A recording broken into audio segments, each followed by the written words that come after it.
What we're talking about today, go ahead, since it's your show, let the audience know. What are we talking about? We're going to talk about how people today are so guarded, how their buying habits have changed, and how we've turned into a convenience-based society over quality.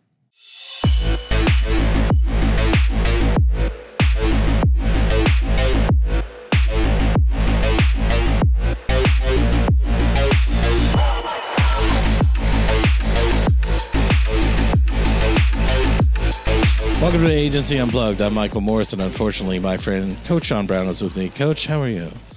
Just doing wonderful. How are you today? God, I love the intro every single time. I you hate just the sit intro. there and you just.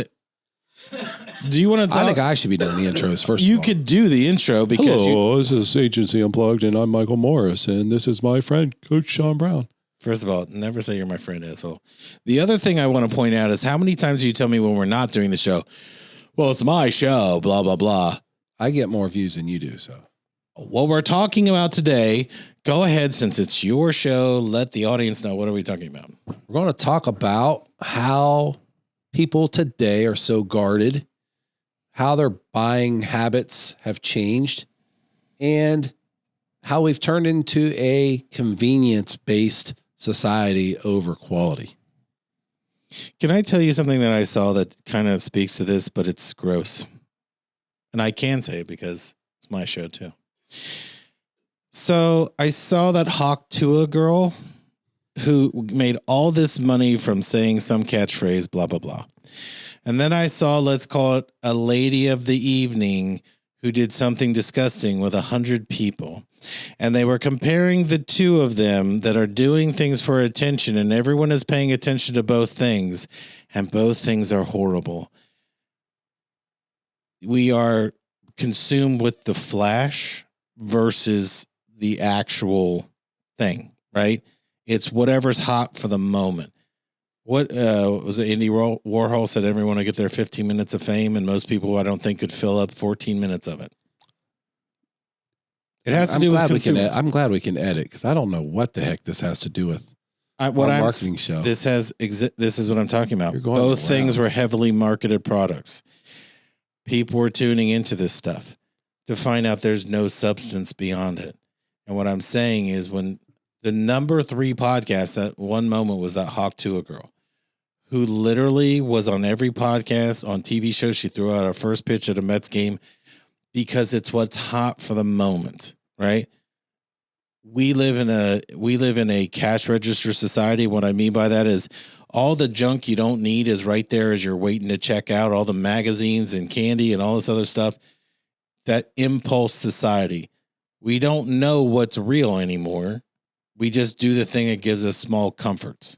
Absolutely. And I would like to know, by commenting, all of our millions of listeners, how many of them watch that Hawk Tua stuff? Like, you ever watch her podcast? No.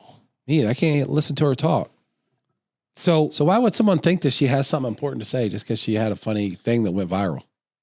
That's the point, right? So she's really not even that cute. No, she's like, honestly, a Montana 6, but like a Columbus 10. I'm just kidding, all the women in Columbus. You know you're all 6s.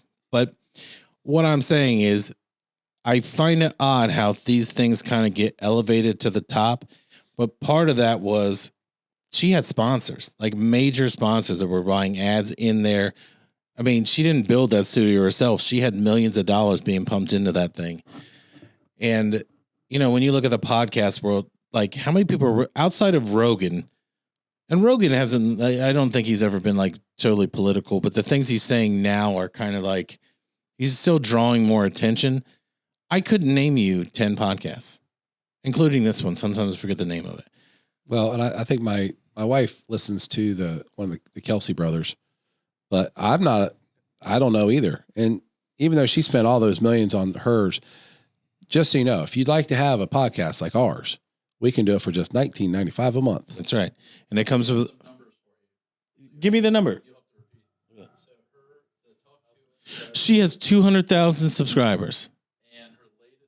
400,000 views. Yeah, almost every episode has at least 250,000 or more. Wow. So my short that's 4,900 views is quite almost not there. Yeah. So she's got an audience, so at least give her that. Okay, but my question is, how long can you do? Those are big numbers for somebody who has zero talent. It's been 3 months, so we can see how long it goes. She has zero talent. Where do we fall into this? Listen, if you were looking at a talent scale, it's like there's nothing there. We're the rosemary sitting on the counter, and she is way above us. I'm just saying. No, I get it. I don't know, but again, it goes to what you're saying. There is no real substance to what people are into. No, but those people, the guarded part is it can be in just. I think we're pretty friendly people. We probably don't look like it when you see us walk in or something. I look friendly. You don't. Yeah, people always say that. I don't know why they say that.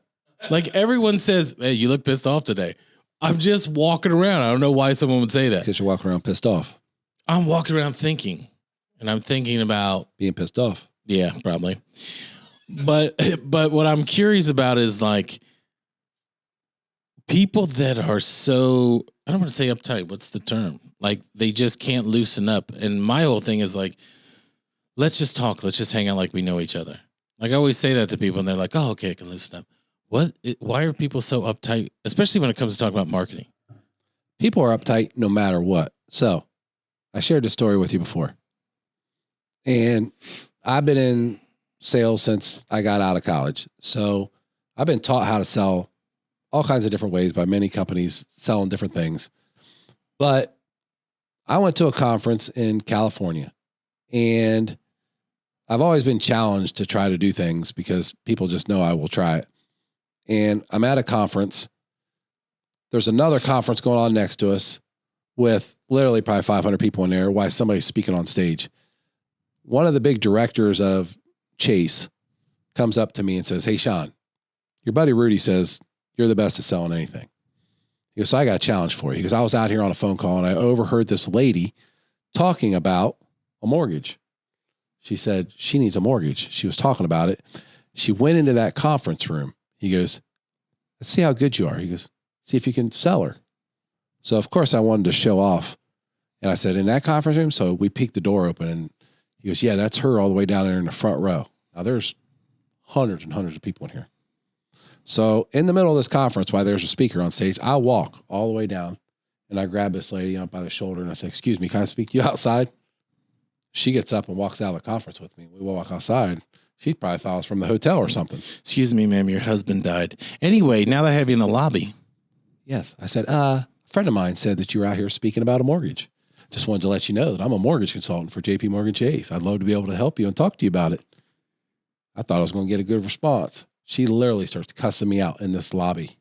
She's like, who in the hell told you about that? Was it that short little Italian dude over there listening to my conversation? And just starts ripping me, dude. I was like, so awkward. And then she went back into her conference, but she cussed me out. And that lady's name was Jill Biden. And it did not go very well. But in that same conference, coming down to how people are guarded, a speaker on the stage said that human beings today are so protective of being spoken to or sold anything. He says, I guarantee no matter how good of salespeople you guys are, that you guys cannot sell dollar bills for 50 cents. Well, guess who wanted to try that? I get to the airport. All of us that are traveling back, we're all in the airport together from this conference. And I go into the gift shop and I give them a $20 bill and I get $21 bills and I fan them out like playing cards. I start walking around the airport announcing that I'm selling dollar bills for 50 cents. And the reactions I got were just shocking. I would literally walk up and down the aisles of the different terminals, walking by people saying, I'm selling dollar bills for 50 cents. Are you interested? And people would be like, and shut off. Like the light bulb just went off.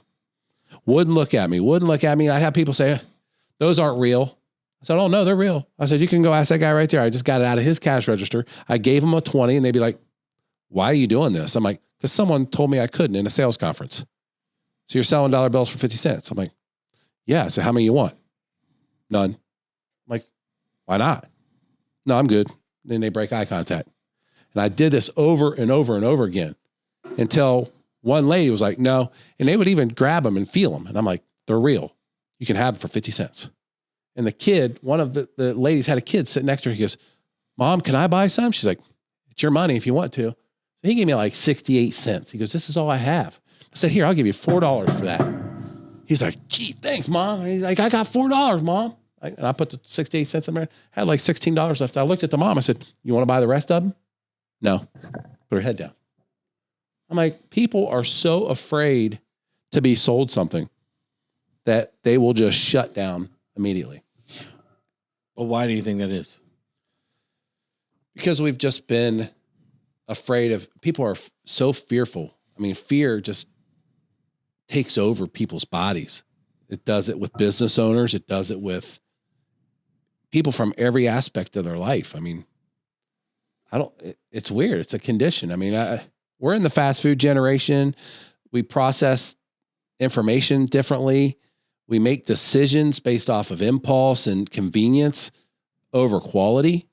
I mean, come on. You really think Domino's pizza is the best? Of course it is. It's the crappiest pizza out there. But you can order it on an app and it'll be at your house. When you get home, you don't have to swing by and pick it up from the good pizza shop. You're going to buy the crap pizza because it's convenient. But what is all this? I will tell you what it is, but what do you think it is when you're saying the fast food generation and all that other stuff? What is the part that people are missing? We're all so disconnected. You use your phone to order food or groceries or product. You don't go to the store. You don't run into your neighbors. You don't know them. The more disconnected you are from the people around you, you cannot connect to people that you don't know. So I always go back to how we met. My entire purpose of being there is someone wanted me to yell at you. That's not what I do, but that's what they thought it would be funny because they saw me do it to somebody else. I wanted to know more about you because of the way that you were explaining. You understood the thing that you were selling. I wanted to know why you weren't selling it, that you were advising them to stay away. That's an example of trying to connect. And to me, human beings exist to learn from other human beings. You want to learn what doesn't work and what does work. It's the same reason when we're all in high school, we all do the same dumb things. We all try to stay out late. We all try to steal something. We all try to smoke cigarettes, whatever it is. But you're not doing it by yourself. You're doing it in a group. What the problem now is people aren't learning anything. They don't read. Less than 17% of the population of the United States reads anything a day. The majority of the population, if you look across the board, has a 5th grade reading comprehension. We're getting dumber because we're not asking questions. We're not connecting. So when you look at it, the internet ate this country whole because all the answers are there, and yet they're the dumbest people on the planet that don't use it the right way. They're looking up things that mean nothing. They're looking up the Haktua girl or whatever. They're not looking at, do I need a degree to do this, right? So we don't have electricians and plumbers and people like that. We have more people that have teaching degrees that are bartending. It's because we're not using each other as a resource. And that's the problem when we talk to clients. And if you're a client watching this, you'll know exactly what I mean. When I sit down, I always say, can we talk to each other like we know each other? One, because I'm going to curse a lot while we're talking, and I don't want you to be offended. But the other thing is, I can't get to know you if you have your walls up. And if you have your walls up and you don't want to be open, then fuck it, I'm leaving. No offense to you, and I'm not trying to be your best friend, but I can't help you unless I know you, right? Our job is to be, 20% of this job is being somebody's psychologist. It'll be okay. Don't panic. Don't worry.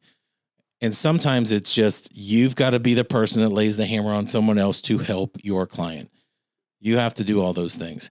They're used to being sold by people who are charming or take them to lunch or take them golfing or whatever. And at the end of the day, they have no connection with them either. But they will defend that connection and say, well, they're my friend. Don't buy them for a couple months and see if they're your friend. Right? Exactly. I mean, you brought up the one person that we've taken from making 12 grand a month to 80,000 to 70,000 to 50,000 a month. And you get a communication once or twice a day asking questions about what can be better, what's this mean, what's that mean, but and spending a third of what they were spending before and getting 5-8 times the revenue. And it's like, why weren't you asking these questions to the 7 people you were paying 3 times the amount of money for to make 12,000 a month? Right. Like if you'd been asking these questions for the last year or two, they wouldn't be in the spot that they're in. But you want to know the difference? Because we've talked to those because people. we've educated, and now they feel like they need to engage because we've taught them about you need to check these things. But the other part of that is that those people were glad handing him the whole time. Oh, it'll be all right. And aren't you looking so handsome today? And all this other stuff. And then they come into our office and we tell them, yeah, everything's shit. As soon as he sat down, he thought he was here to do something else. I said, can I show you something? And I think he thought we were going to show him something creative. And I go, so I write all these numbers and I go, so this is all fucked up right here. So this all has to change because if not, you're going to go out of business. Agreed? Oh, yeah. And well, as you broke it down, you're like, how much are you giving this guy? $4,000. How much are you giving this guy? $3,000. How much are you giving this lady? $500. How much are you giving this guy? $6,000. Like you add it all up. It's like freaking $26,000 off the cuff of the head. Which you have to take that $26,000 and now put it to your profitability and say, not only do I have to make $1,000, I got to make $27,000 to stay net positive. And you're going to put that around your neck every single time. And none of those people can do their given task at an expert level. Number one, none of them are working together. And again, it's disconnected. When you connect all the pieces, I think people think that we just dick around and just do this. We are constantly talking about clients, right? Wouldn't it be awesome to just get paid like the Hawk Tuah girl? Like the Hawk Tuah girl. If Sean will do some cool catchphrase and we can put it on a mug, we could sell it. Because we got to have at least 300,000 listeners to this show, right? Or 3 listeners? I'm just kidding. I can't get my family to listen to this. But what I'm saying is if people, when we're doing a deal with somebody, it's always how they make money. If they will tell us, and again, we're not picking their pocket. It is, we need to know. The best example of all is our friend Lee. If you're selling a bag of whatever, some item, for $10 and you make $3, what it is? I'm not going to say it yet because I'm afraid people will go, oh, let's talk to him. Point being is if you make 30 points on a sale, but you have all these other problems in getting the product out, so you're really netting 15. If we can clear that thing up for you, we can fix it. But if you don't tell us it's a problem, we got to find it ourselves. We got to dig through it. Or traffic, website traffic. Explain when we were at lunch, the website traffic that we found out. So we'll always get clients that say our traffic is down. Explain. Well, depending on the client, depending on the type of business, and depending on what type of marketing you're doing, you should be checking website traffic. You should be checking Google My Business traffic.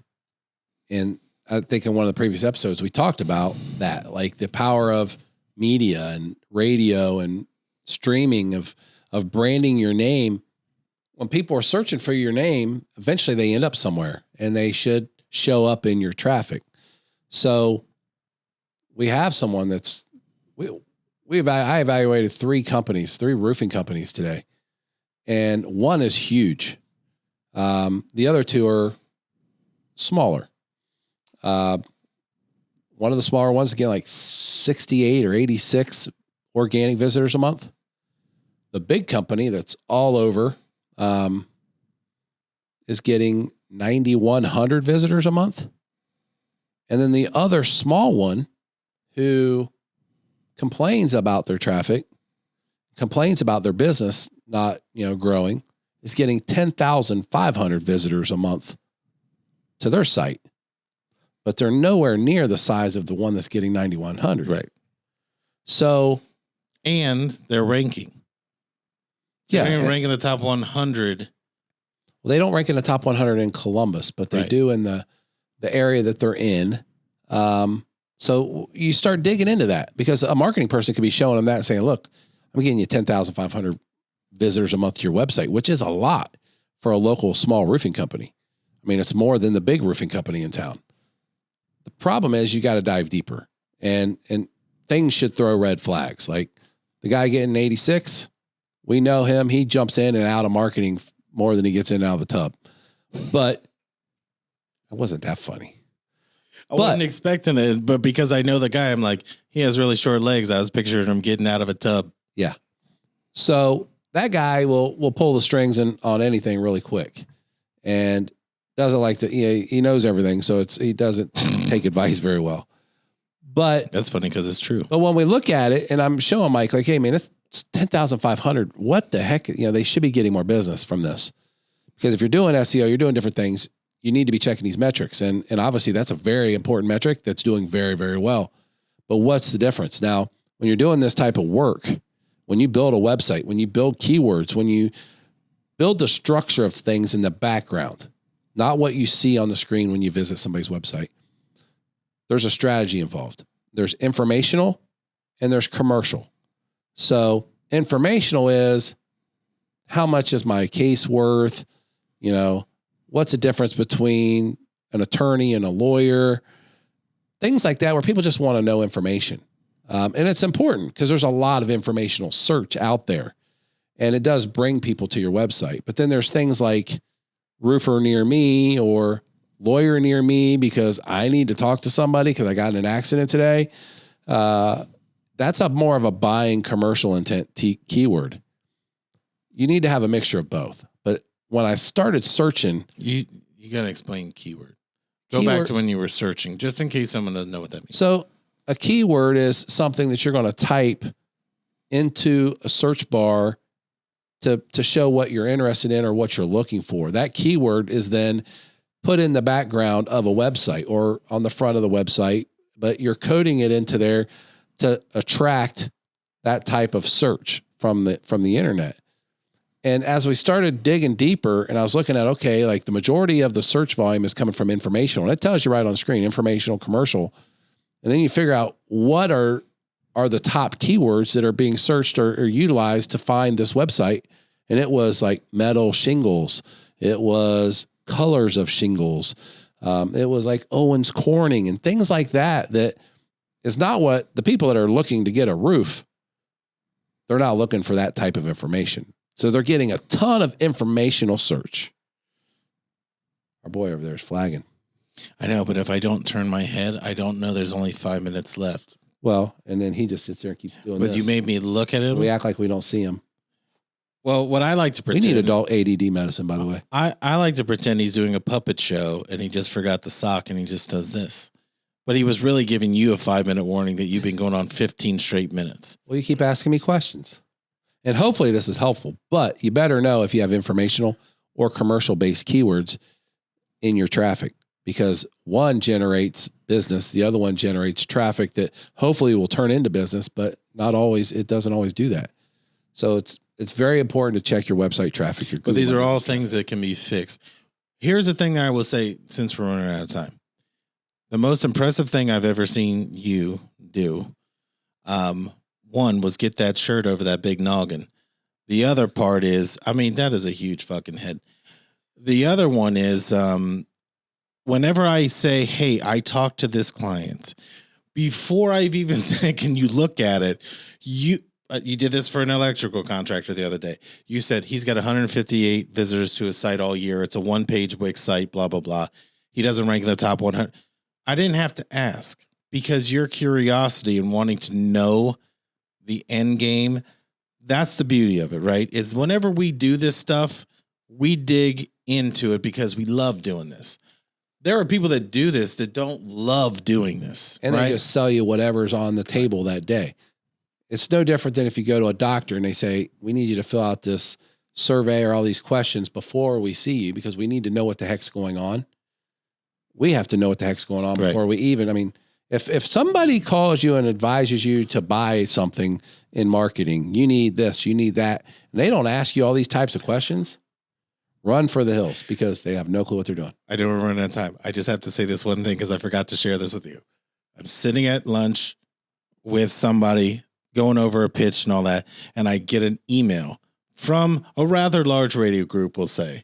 And it said, hey, if you buy this, we'll throw in tickets for the college football playoff for one game. And I thought, well, what could it be? $3,000, whatever. Click on it. $12,750 net for the weeks, last weeks of the year that people give away. Because after Christmas, no one's buying anything. Do you know what I mean? You normally bonus them that. And I thought, is this insanity? Like net 12. So let's just say it's $15,000 if you're an agency. Someone's going to recommend that because they're going to want those tickets. You can buy those tickets for $600 at max, right? Are you selling me a solution or am I buying something that you want to make a commission on? And that's the biggest difference. Do I have tickets? That'll be it for Agency Unplugged. We'll see you next week.